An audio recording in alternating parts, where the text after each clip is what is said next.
So we're talking about engine priming. Last time I told you all about what engine priming is. Then I got the engine all set up for priming. Now today we're going to prime the engine and get it started. All right, here we go.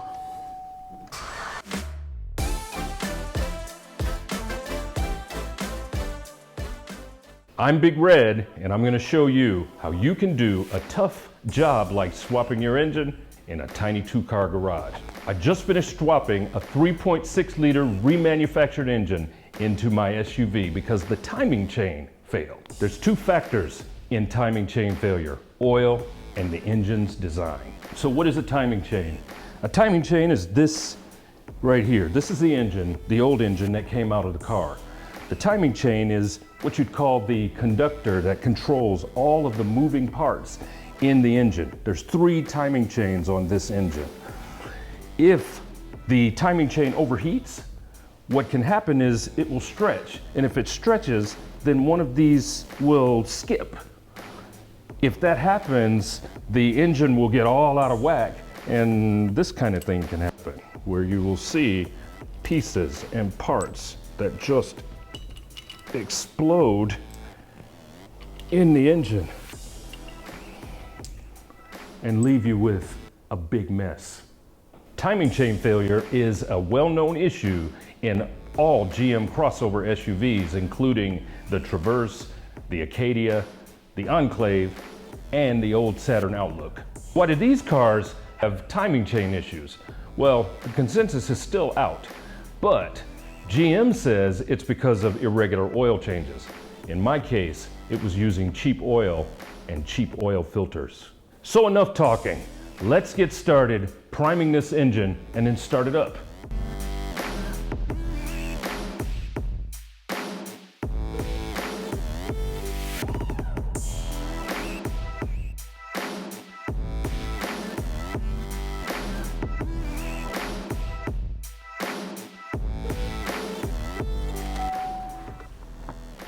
All right, so we're just gonna turn the key, turn this over, and listen.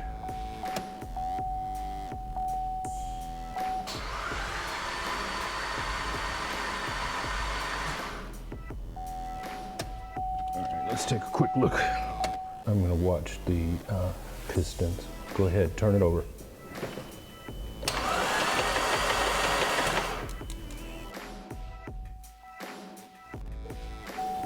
Okay, the oil light went out, but I didn't check to see if it was on.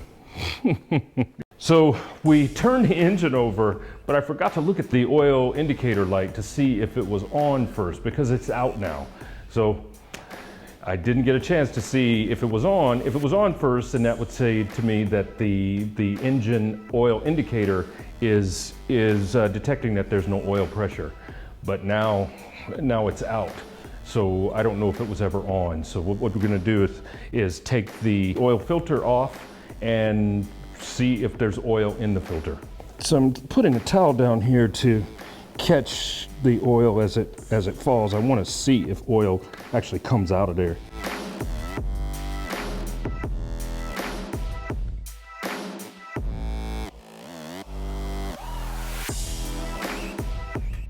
Nope, the thing is completely dry. I'm gonna leave this filter off and turn the engine over, see if we can get oil to squirt out of there. Yeah, there's no oil pumping through this, coming out of that. Let's try it again.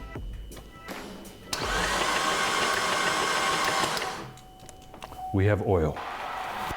We have oil. All right, so I'm gonna put this back on. So I've never been so happy to see oil running out all over the place and all over the car, but we do have oil pressure. The oil pump is running, the oil pump is working, and so we're gonna go ahead, put everything back together, start the car up.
All right, so we're here the next day. We had to go out and get another battery, or at least get this battery charged because it was completely dead. So now we're gonna try and start the car again.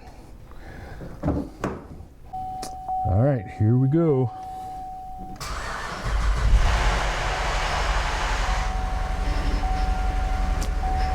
The car is started.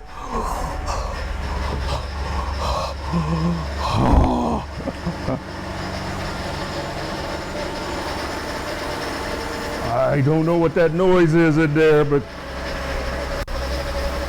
okay, yeah, take a look at this smoke over here. We got a lot of smoke coming out of the back. Now for a little housekeeping. Like and subscribe, get the YouTube algorithm involved, engage with the video, comment, ring the bell, do whatever you got to do to let YouTube know that you want to see more videos like this. Also, look for us on TikTok at bigred.media. And if you want to support the work that I'm doing in my tiny garage, come to bigred.media where you can buy the video of all of the work that we did, from first and third person views, high definition video, great sound, great color, everything is perfect and is based on the service manual from GM. I think you'll love it. Come to the site, buy the video, and we'll see you next time.